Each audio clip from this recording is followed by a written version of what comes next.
ریاض صاحب اپنی والدہ اور بیوی کے ساتھ مری میں رہتے تھے۔ ان کے 3 بیٹے تھے جو پڑھ لکھ کر پہلے تو اسلام آباد میں کاروبار کرنے لگے تھے اور مختلف سیکٹروں میں گھر بنا کر وہاں رہائش پذیر ہو گئے تھے، مگر پھر بعد میں وہ لوگ ملک سے باہر چلے گئے اور وہاں نوکریاں کرنے لگے۔ ان کے جانے کے بعد تینوں گھر خالی پڑے تھے۔ ریاض صاحب نے یہ مناسب نہیں سمجھا کہ ان گھروں کو فروخت کر دیا جائے۔ انہیں پتا تھا کہ چند سالوں کے بعد ان کے بیٹوں کو آنا پاکستان ہی تھا۔ اپنے وطن کی محبت انسان کو واپسی پر مجبور کر دیتی ہے، کبھی جلدی اور کبھی دیر میں۔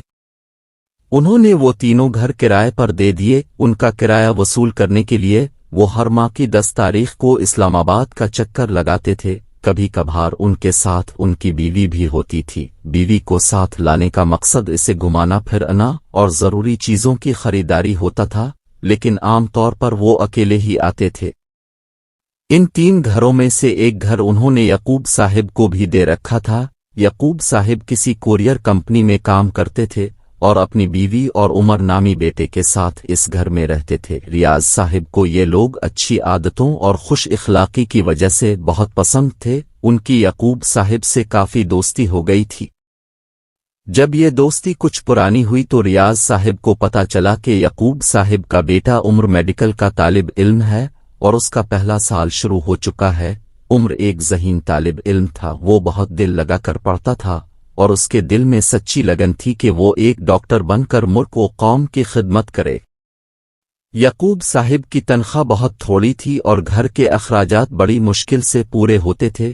میڈیکل کی تعلیم معمولی نہیں ہوتی، اس کی 4 سال کی پڑھائی میں تقریباً 10 لاکھ روپے تو لگ ہی جاتے ہیں۔ ایک وقت ایسا بھی آیا کہ عمر کے پہلے سمسٹر کی فیس بھرنے کے لیے یعقوب صاحب کو بیوی کے زیورات تک بیچنا پڑ گئے تھے۔ اپنے تعلیمی اخراجات سے نمٹنے کے لیے اور باپ کا ہاتھ بٹانے کے لیے عمر نے شام کو کسی جگہ ایک پارٹ ٹائم جاب کر لی۔ وہاں سے جو پیسے ملا کرتے تھے ان میں کچھ اور پیسے باپ سے لے کر اس نے دوسرے سمسٹر کی فیس ادا کی۔ ریاض صاحب کو جب یہ بات پتا چلی کہ اتنی مشکل پڑھائی کے ساتھ ساتھ عمر نے جز وقتی ملازمت بھی شروع کر دی ہے تو انہیں بہت افسوس ہوا۔ انہیں اس بات کا احساس تھا کہ اس پارٹ ٹائم جاب کی وجہ سے اس کی توجہ پڑھائی کی طرف سے کم ہو جائے گی۔ انسان کی زندگی میں اچھا برا وقت آتا جاتا رہتا ہے۔ باہمت لوگ برے وقت کا جوان مردی سے مقابلہ کرتے ہیں اور اچھے وقت میں لوگوں کی مدد کر کے ان کو بھی برے وقت سے نکلنے میں مدد دیتے ہیں۔ دنیا میں سکون، محبت اور بھائی چارہ ایسے ہی لوگوں کے دم قدم سے ہے۔ آج ریاض صاحب پیسے والے تھے تو یہ پیسہ انہوں نے بہت جدوجہد اور مشکلات کے بعد کمایا تھا۔ جب وہ طالب علم تھے تو ان کے حالات بھی بہت بدتر تھے، وہ اپنا برا وقت اب تک نہیں بھولے تھے۔ ایک روز انہوں نے یعقوب صاحب سے کہا، یعقوب بھائی، مجھے احساس ہے کہ عمر کی پڑھائی کی وجہ سے آپ پر مالی دباؤ بہت بڑھ گیا ہے۔ میں نے سوچا ہے کہ جب تک اسے ڈاکٹر کی ڈگری نہیں مل جاتی میں اب سے اس گھر کا کرایہ نہیں لوں گا۔ اس کرائے کو اب میرے حساب میں جمع کرتے رہیے گا۔ پڑھنے لکھنے والے بچے حساس ہوتے ہیں، انہیں اپنے ماں باپ کی مشکلات کا اندازہ ہوتا ہے۔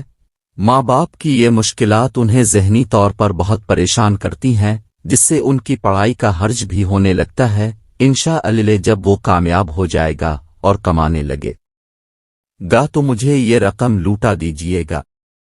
یعقوب صاحب نے پہلے تو منع کیا، مگر جب ریاض صاحب نے ان کے انکار کا برا مانا اور سختی سے اپنی بات دہرائی تو وہ مان گئے۔ حقیقت میں ان کی پیشکش سے ان کے لیے بہت آسانی ہو جاتی۔ عمر بھی شام کی نوکری چھوڑ کر پوری توجہ اپنی پڑھائی پر دینے لگتا۔ ریاض صاحب کے اس احسان کی وجہ سے عمر کے دل میں ان کی عزت مزید بڑھ گئی تھی۔ پیسوں کا مسئلہ حل ہوا تو عمر یکسوئی سے اپنی تعلیم کی طرف متوجہ ہو گیا۔ اس کی محنت رنگ لائی اور وہ کامیاب ہو گیا۔ اسے ڈاکٹری کی ڈگری مل چکی تھی اور اب ایک مستند ڈاکٹر بننے کے لیے اسے 1 سال تک ہاؤس جاب کرنا تھی۔ یہ 1 سال بھی پلک جھپکتے گزر گیا۔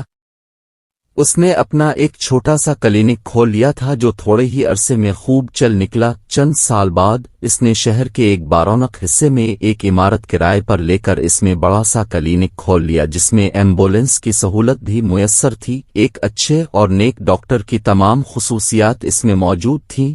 وہ خوش اخلاق تھا، اس کی طبیعت میں ذرا سا بھی لالچ نہیں تھا۔ وہ مریضوں سے انتہائی شفقت سے پیش آتا تھا اور اس کے محبت بھرے رویے کی وجہ سے اس کے مریضوں کا آدھا مرض تو اسی وقت رفو چکر ہو جاتا تھا جب وہ ان کا معائنہ شروع کرتا۔ وہ کمیشن کے لالچ میں مریضوں کو خواہ کی دوائیاں بھی لکھ کر نہیں دیتا تھا، انہی وجوہات کی بنا پر لوگ اسے بہت پسند کرتے تھے۔ اس کی فیس انتہائی مناسب تھی جس کی وجہ سے مریضوں کا ہر وقت تانتا بندھا رہتا تھا۔ اپنا کلینک کھولنے کے کچھ عرصے بعد اس نے ریاض صاحب کا کرایہ جو تقریباً 6 لاکھ روپے ہو گیا تھا اپنے ابا اور امی کے ساتھ مری جا کر ان کے حوالے کیا۔ وہ اپنے ڈاکٹر بننے کی خوشی میں مٹھائی بھی ساتھ لے گیا تھا۔ یہ خبر سن کر کہ وہ ڈاکٹر بن گیا ہے ریاض صاحب، ان کی ماں اور بیوی سب بہت خوش ہوئے۔ ان کے گھر سے واپسی پر عمر نے ایک مرتبہ پھر ریاض صاحب کا شکریہ ادا کیا اور کہا اگر اب ہمارے ساتھ وہ نیکی نہ کرتے تو بہت مشکل ہو جاتی، میں کبھی بھی ڈاکٹر نہیں بن سکتا تھا، حالات ہی کچھ اس قسم کے ہو گئے تھے، اب کا یہ احسان ہم کبھی فراموش نہیں کریں گے۔ میں نے کوئی احسان نہیں کیا تھا، یہ تو ہمارے اسلام نے ہمیں سکھایا ہے کہ ہم ایک دوسرے سے حسن سلوک کریں، ایک دوسرے کی مدد کریں۔ تم تو مسیحا ہو، بیمار لوگوں کا علاج کرتے ہو، اللہ کے بندوں کو اللہ کے حکم سے تمہارے وسیلے سے آرام پہنچتا ہے، یہ تو بہت ثواب کا کام ہے۔ بس میری تو یہی دعا ہے تمہاری اس نیک کام سے خوش ہو کر اللہ مجھ پر اور میرے گھر والوں پر بھی مزید رحم و کرم فرمائے۔ ریاض صاحب نے بڑے خلوص سے کہا۔ اس کے بعد وہ لوگ واپس چلے آئے۔ سردیاں شروع ہوئے، کافی دن ہو گئے تھے اور اب یہ اپنے شباب پر تھیں۔ اسلام آباد میں ہلکی بارش کئی روز سے جاری تھی اور مری میں برف باری شروع ہو گئی تھی۔ ایسے میں رات 9 بجے ریاض صاحب کی کال عمر کے موبائل پر آئی۔ اس نے کال ریسیو کی۔ دوسری طرف سے ریاض صاحب کی گھبرائی ہوئی آواز آئی، بیٹا عمر، ماں جی کی طبیعت بہت خراب ہو گئی ہے، انہیں چند دنوں سے بخار تھا اور اب یہ بخار بہت شدت اختیار کر گیا ہے، ان کی کھانسی رکنے کا نام ہی نہیں لے رہی اور انہیں سانس لینے میں انتہائی دشواری ہو رہی ہے، شاید زیادہ ڈانسز کی وجہ سے انہیں نمونہ ہو گیا ہے۔ ان کے سینے میں شام کو درد اٹھا تھا اور اس وقت وہ نیم بے ہوشی کی حالت میں ہیں، ان کی حالت مجھ سے دیکھی نہیں جا رہی۔ مری میں اس وقت کوئی ڈاکٹر نہیں ہے۔ سردیاں شروع ہوتے ہی یہاں رہنے والے اکثر لوگ اپنے آبائی گاؤں اور شہروں کو روانہ ہو جاتے ہیں۔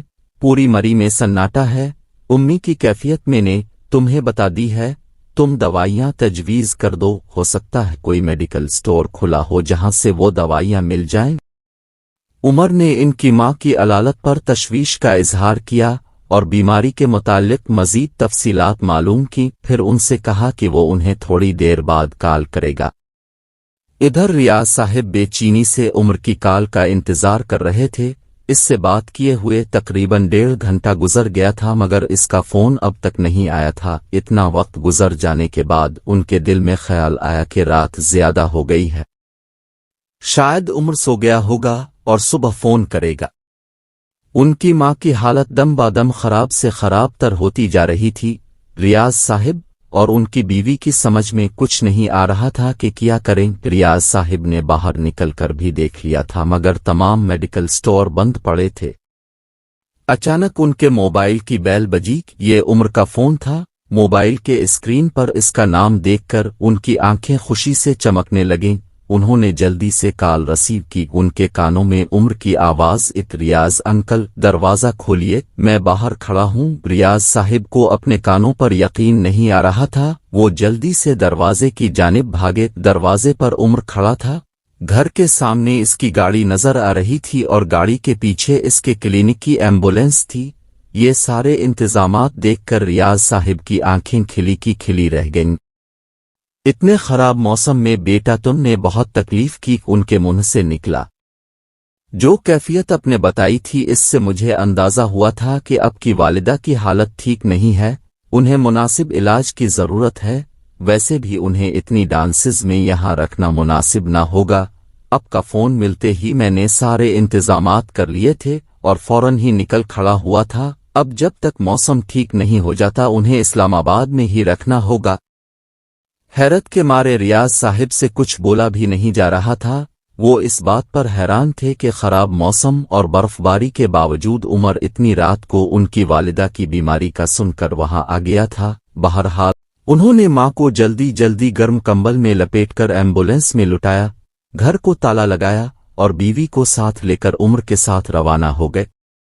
بہترین علاج اور مناسب دیکھ بھال کی وجہ سے ریاض صاحب کی والدہ جلد ہی صحت یاب ہو گئی تھیں۔ ان سب کا قیام یعقوب صاحب کے گھر پر ہی تھا۔ ایک روز ریاض صاحب نے عمر سے کہا، عمر بیٹا، میں تمہارا احسان زندگی بھر نہیں بھولوں گا۔ انکل ایسا نہ کہیے کہ عمر نے نہایت ادب سے کہا، اگر آپ کی جگہ کوئی دوسرا شخص بھی مجھے فون کر کے کسی مریض کے بارے میں بتاتا تو تب بھی میں ایسا ہی کرتا۔ ڈاکٹر کا پیشہ ایک مقدس پیشہ ہے، چاہے کتنی بھی دشواریاں ہوں۔ ایک ڈاکٹر کا فرض ہے کہ وہ بیمار لوگوں کا علاج کرنے کے لیے ان تک پہنچے، چاہے حالات کتنے ہی کٹھن کیوں نہ ہوں۔ اس میں احسان کی کوئی بات نہیں، یہ تو ہر ڈاکٹر کا فرض ہوتا ہے۔ یعقوب صاحب نے بھی عمر کی یہ بات سن لی تھی۔ انہوں نے فخریہ انداز میں قریب بیٹھی ہوئی اپنی بیوی کو دیکھا، وہ بھی عمر کی بات سن کر خوشی سے مسکرا رہی تھیں۔ وہ دونوں دل ہی دل میں اس بات پر اللہ تعالیٰ کا شکر ادا کر رہے تھے کہ اس نے انہیں اتنا فرض شناس بیٹا عنایت فرمایا ہے۔ احب نے بھی عمر کی یہ بات سن لی تھی۔ انہوں نے فخریہ انداز میں قریب بیٹھی ہوئی اپنی بیوی کو دیکھا، وہ بھی عمر کی بات سن کر خوشی سے مسکرا رہی تھیں۔ وہ دونوں دل ہی دل میں اس بات پر اللہ تعالیٰ کا شکر ادا کر رہے تھے کہ اس نے انہیں اتنا فرض شناس بیٹا عنایت فرمایا ہے۔